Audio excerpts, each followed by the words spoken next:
This is Minnetonka's real estate update for January 2025.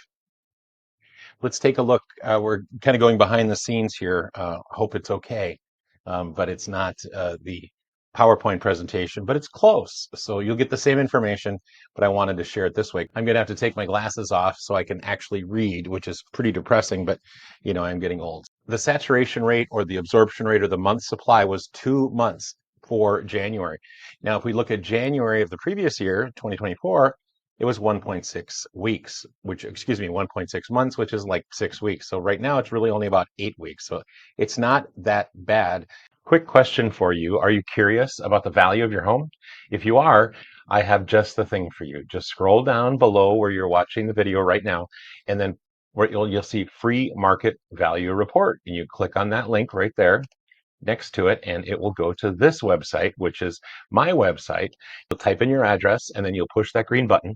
It will ask you for your email address, and then it will send you an email, and it will be an automated valuation of your home. The only other person who knows that you did it is me, and I'll keep it quiet. I will send you a thank you, however, but other than that, no one else will know. I wanted to show you this because this is interesting.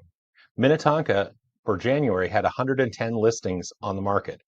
A year ago for January, it had 95. So not a whole lot different.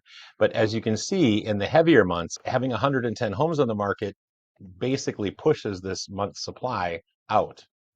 And also for days on market, we see that as well. So for the median days on market, now half of the homes sold faster and half of the homes sold slower, but is 48 days. That's quite heavy. But you think of how many homes Minnetonka was, quote, trying to sell.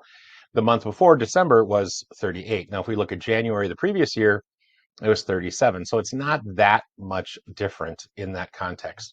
So I did want to mention, so if you look at the number of closed sales, you can also see this. When it goes down like this, that means there's less closed sales. Now there was less homes on the market, but this is like exponentially less. And the amount of homes on the market maybe went down 40 or 50%. So when that happens, you get an anomaly like that. But if you look at it year over year, the amount of closed sales was down slightly in Minnetonka.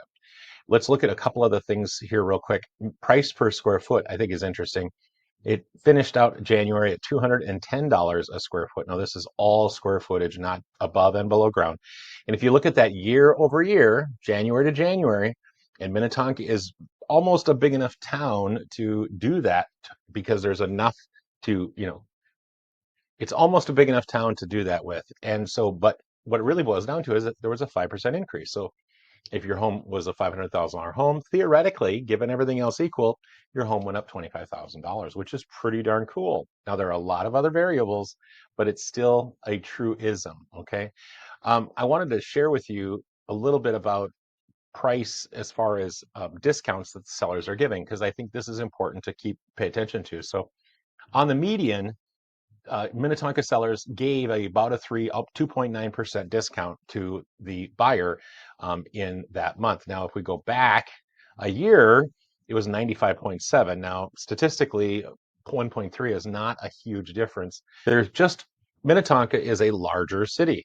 It has multiple school districts, multiple zip codes, et cetera, et cetera. It's got lots of different types of properties, all the way from kind of econo condos to very, very expensive homes. And that's not even including the ones on Lake Minnetonka, which are, you know, thank you. Thank you for watching. If there's anything I can do for you, please don't hesitate to reach out.